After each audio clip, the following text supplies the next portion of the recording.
bonsoir. Comme nous l'avons annoncé, nous voudrions pendant 12 semaines être avec vous pour une série d'études autour du thème « Être le meilleur de soi ». Aujourd'hui, nous allons parler de notre première leçon qui s'intitule « Une femme de succès ». Je vous demande de suivre jusqu'à la fin car il y a 2 petits exercices d'évaluation à faire et nous ne voulons pas que vous les ratez. On ne naît pas en étant une femme de succès, on le devient. Maya Angelou, ce grand poète, va dire « On n'est pas nécessairement né avec du courage, mais on est né avec un potentiel. On devient une femme de succès par le potentiel reçu de Dieu. » Il y a tant de personnes, tant de femmes qui ont connu du succès à travers les âges. Elles se sont fait un nom, certaines ont été reconnues pour leur courage, d'autres se sont battues avec des armes telles que l'optimisme, la persistance, la détermination, l'éducation, la passion, la compassion, l'humilité et tant d'autres. Dans l'histoire de notre Église, elles sont aussi nombreuses. Initialement, la plupart d'entre elles ont rencontré la peur, l'anxiété, la maladie ou l'affaiblissement. En dépit de tout cela, elles se sont reposées sur la parole de Dieu et ont réclamé ses promesses. Elles ont cru en Dieu, qui les avait créées telles qu'elles étaient et ont pu réaliser de grandes choses, atteignant le succès dans leur sphère d'influence.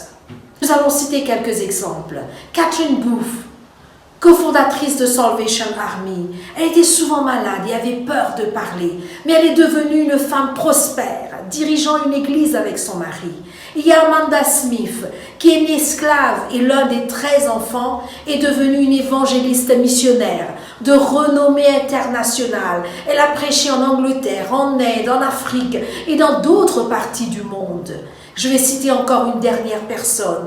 Il y a Wangari Maathai, qui est née dans une famille pauvre de Kenya. Elle est devenue célèbre en tant que militante pour les femmes et les prisonniers et pour avoir aidé son pays à devenir conscient de l'environnement et à aider à sauver les arbres.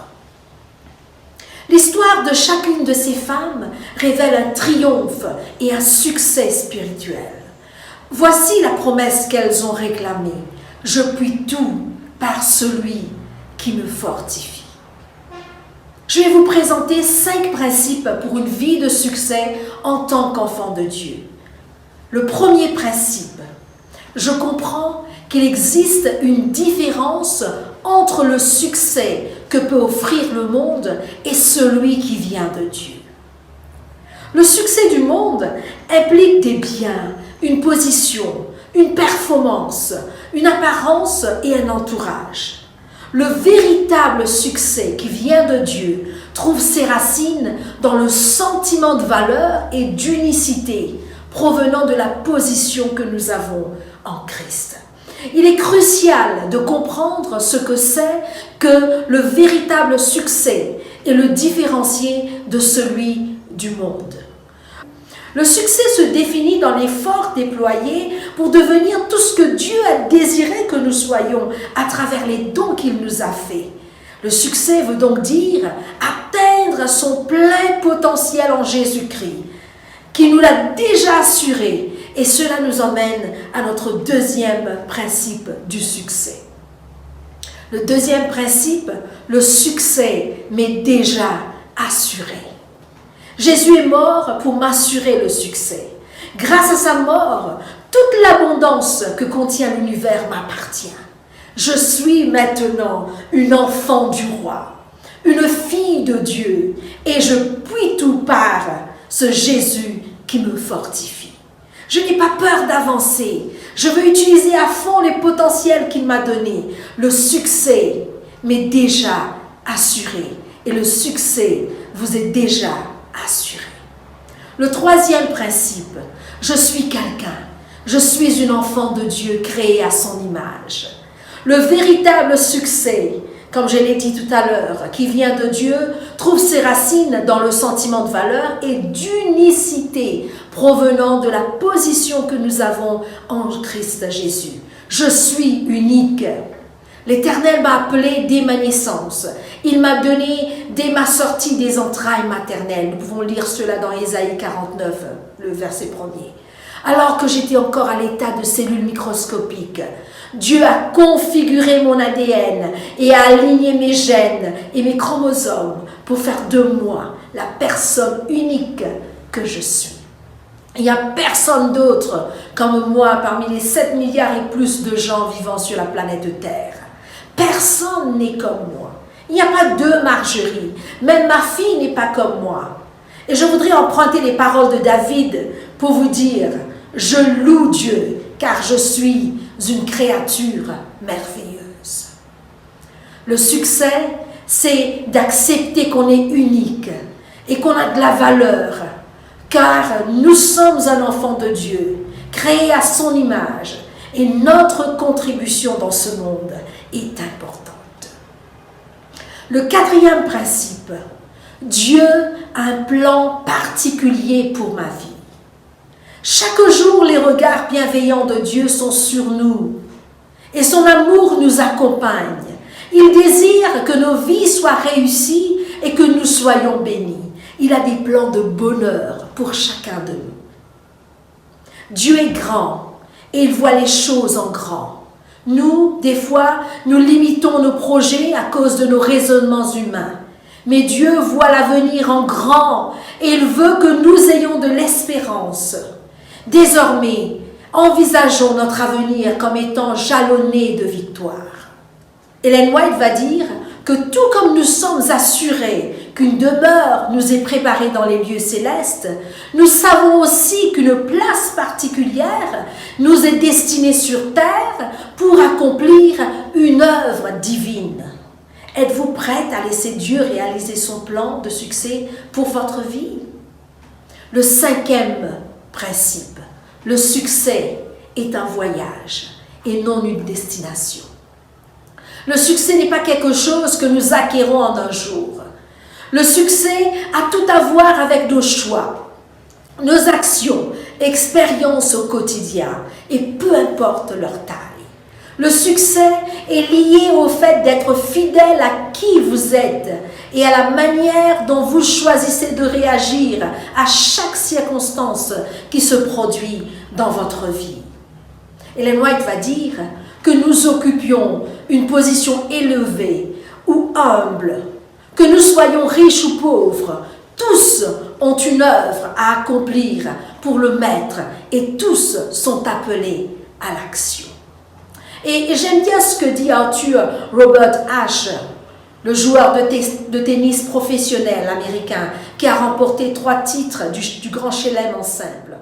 Il dit « L'action est plus importante que le résultat. » Mes amis, peu importe d'où nous venons ou le niveau d'éducation que nous possédons, chacune de nous, en tant que femme, a le potentiel d'être gagnante. Nous pouvons être des femmes d'excellence en dépit des erreurs commises dans le passé ou des problèmes auxquels nous ferons face à l'avenir. Malgré la souffrance, l'abus, les revers, les handicaps, il nous est possible de réaliser notre potentiel et d'atteindre notre but. Peu importe ce que pensent les gens, la médaille d'or en matière de vie est à notre portée. Si par la foi, nous parlons et nous agissons comme si la réussite était déjà acquise, les sentiments suivront. C'est là une des règles psychologiques de la vie. Les sentiments positifs suivent les pensées positives et les actions positives. Chacune de nous peut avoir du succès au-delà de ses rêves les plus fous, car Dieu nous a formés pour être des femmes d'excellence. Il nous a créés pour gagner. Il est dans notre équipe et c'est lui qui nous encourage à poursuivre la course. Comme je l'ai dit initialement, nous avons 2 petits exercices d'évaluation. Et ce serait un point de départ pour commencer à apprécier nos valeurs. Je vais les lire pour vous et vous demande de prendre du temps pour les faire. C'est affiché, mais vous pouvez également cliquer sur le lien ci-dessous pour les avoir. Sur une échelle de 1 à 5, évaluez-vous suivant les caractéristiques de la femme d'excellence Et le chiffre 5 représente la plus haute note. Elle marche, la tête haute, souriant à chacun sur son passage. Elle regarde les gens dans les yeux lorsqu'elle s'adresse à eux. Elle remercie gracieusement lorsqu'elle reçoit un compliment, sans rajouter ou ôter de la valeur à ce qui lui est attribué. Elle ne se justifie pas, ne se dévalorise pas. Elle parle en bien du progrès qu'elle accomplit.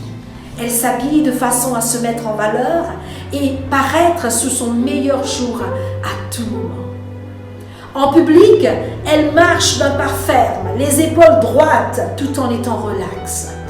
Elle s'assoit dans la première rangée lors des réunions afin d'échanger questions et commentaires avec l'orateur ou l'oratrice. Lorsqu'elle fait un appel téléphonique ou en reçoit un, elle s'identifie d'abord. Elle recherche des femmes de foi et d'excellence dans son cercle d'amitié. Elle ne méprise personne. Le deuxième exercice du développement personnel, c'est que vous allez dresser le bilan suivant. 3 activités de loisirs que vous appréciez. 3 choses que vous faites bien. 3 accomplissements dans votre vie. 3 adjectifs positifs qui vous décrivent et 3 caractéristiques que vous appréciez de votre corps et de votre allure. Après avoir fait ces évaluations, je voudrais vous inviter à faire un nouveau parcours avec Dieu, car rien ne peut vous empêcher d'atteindre votre plein potentiel en Christ. Et je vais terminer avec cette citation avant de prier pour vous.